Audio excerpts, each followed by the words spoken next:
liberales y de conservadores por la venta de la mesilla, por el dinero que se pagan, esos 10 millones de pesos, 7 en un principio, 3 cuando se firme el tratado, pero 7 millones de pesos que se dilapidan de la noche a la mañana con los gastos más increíbles, unos vapores que nunca llegaron, sueldos a las legaciones extranjeras, 15,000 pesos para una cuestión secreta, decía Santana, que era lograr en la corte española que pudiera venir acá este infante don Juan.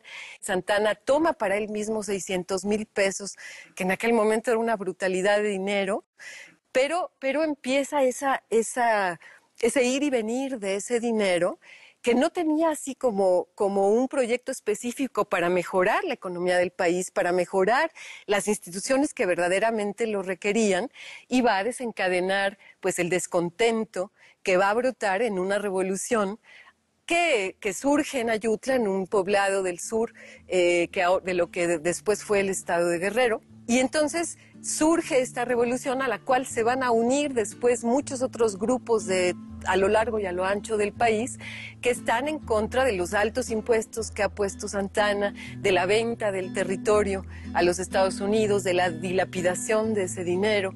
Y por otro lado también, pues los desmanes de la policía secreta, de la persecución política a los liberales, periodo en el cual los liberales puros, digamos, y muchos moderados salen al destierro. Es el caso de Juárez, es el caso de Ocampo, es el caso de Ponciano Arriaga. Poco a poco, pues todos los intereses van a congeniar en estallar esa revolución contra esa dictadura que no pudo lograr el proyecto que tenían los conservadores en un inicio.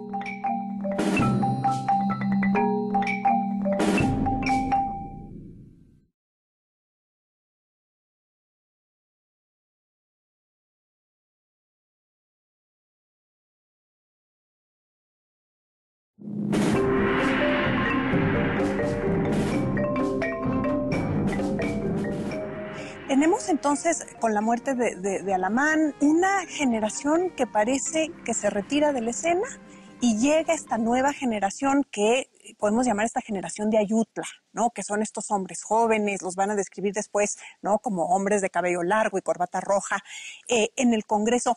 ¿Cómo podemos distinguir, digamos, estas dos generaciones de hombres políticos? Los primeros marcan de manera importantísima, yo creo que le dan forma a la vida política de la primera mitad del 19, y luego estos hombres jóvenes que le van a dar un giro. Bueno, yo creo que un hecho muy importante al que antiguamente o hace unos años se le daba más importancia que ahora es la guerra del 48, el hecho de que haya marcado de una forma muy importante la identidad política de estas, digamos, nuevas generaciones liberales. Esta nueva generación de liberales insistirá en la República Federal representativa, que eso es muy claro ya desde el plan de Ayutla. ¿Qué encontramos en Ayutla que lo hace especial y que hace que el plan de Ayutla sea enseñado en las universidades públicas y así están los temarios oficiales? Es el planteamiento de unidad nacional que no se encontraba en proclamas militares anteriores, que siempre tenían una lógica más bien regional. El asunto de señalar que no podía ya haber más tolerancia hacia los poderes unipersonales. El ejemplo de Santana fue obviamente cuasi traumático para estas generaciones. Una insistencia importante en tratar de derribar lo que se llamaban las herencias o inercias coloniales, sobre todo en materia de impuestos, y a las cuales no se había podido, digamos, desaparecer por también emergencias financieras importantes. No era nada más una cosa de Santana recuperar a diestra y siniestra este tipo de gravámenes. Entonces sí creo que unidad nacional, representatividad, insistencia en la soberanía popular son términos o conceptos clave que nos ayudan después a entender cómo se integran en un corpus legal mucho más amplio y por supuesto contundente, que es la Constitución del 57. Hablemos un poquito de este proyecto con el que llegan estos hombres, esta generación de la reforma. ¿Qué es lo que quieren hacer? María José ha hablado de, bueno, quieren afianzar la República Representativa Federal, ¿no? Por un lado, la representación popular, claro, y por otro lado, la autonomía estatal, que eso es bien importante, ¿no? El restaurar lo que los conservadores decían, bueno, es que es un desorden espantoso cuando cada capital estatal hace lo que bien le parece. ¿Qué más? O sea, ¿qué estas leyes de reforma, qué es lo que pretenden hacer con el país estos hombres? Por ejemplo, yo iniciaría con uno, que es, por ejemplo, su preocupación económica.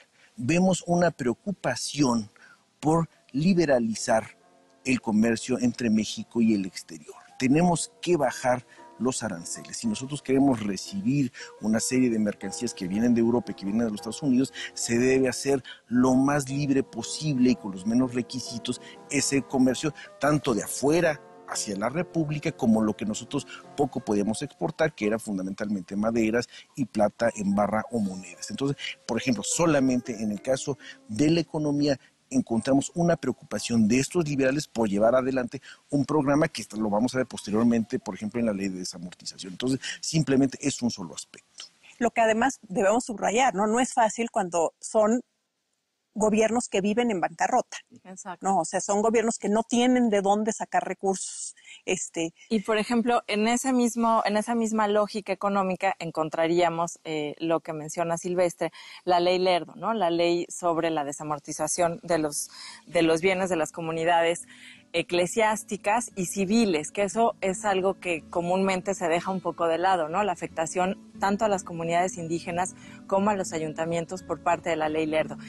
Pero la primera intención es, decía Lerdo, crear una república de pequeños propietarios agrícolas que, preocupados por su propiedad, estén entonces, sean los primeros interesados por hacer productiva esa tierra, por hacerla, digamos, que tuviera rendimientos económicos, y de esa forma, en una especie de efecto dominó, la república pudiera pues rescatar un campo olvidado después de todas las guerras, colapsado prácticamente, y que acompañado con estas medidas para liberar el comercio con potencias extranjeras, traerían una reactivación de la economía. Entonces sí creo que las leyes de reforma parten de un objetivo muy importante en términos financieros.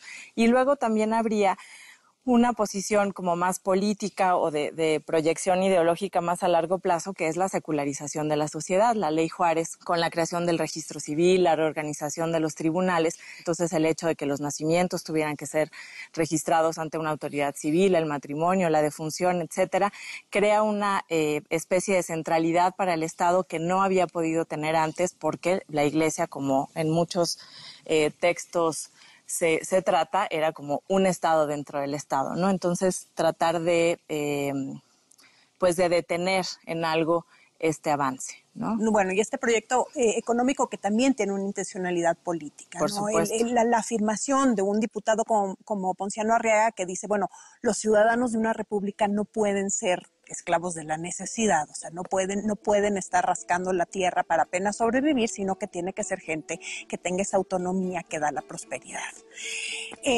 ¿Por qué de este proyecto que parece tan racional y tan apetecible surge la guerra civil más cruenta que vive México desde la Guerra de la Independencia? ¿Qué tiene el proyecto de 56-57 que levanta ámpula en una parte muy importante de la población? Y creo que hay que decirlo, no solo en estas instituciones afectadas, ¿no? Obviamente la Iglesia, que pierde sus tribunales, sus integrantes pierden ese estatus jurídico peculiar que tenían, ¿no? El derecho de ser juzgado por los suyos, y igual que el ejército, y la Iglesia además está perdiendo sus propiedades, ¿no? Que se le van a pagar en este momento, ¿no? Sí, en este momento no se les confisca la propiedad, se les va a pagar, pero se declara que la propiedad corporativa no puede existir, ¿no? Es mala para la economía. Entonces, bueno, ¿por qué es la reacción tan fuerte, tan violenta en contra de este proyecto? Bueno, a la hora de que se eliminan estos fueros eclesiásticos y militares para cuestiones civiles,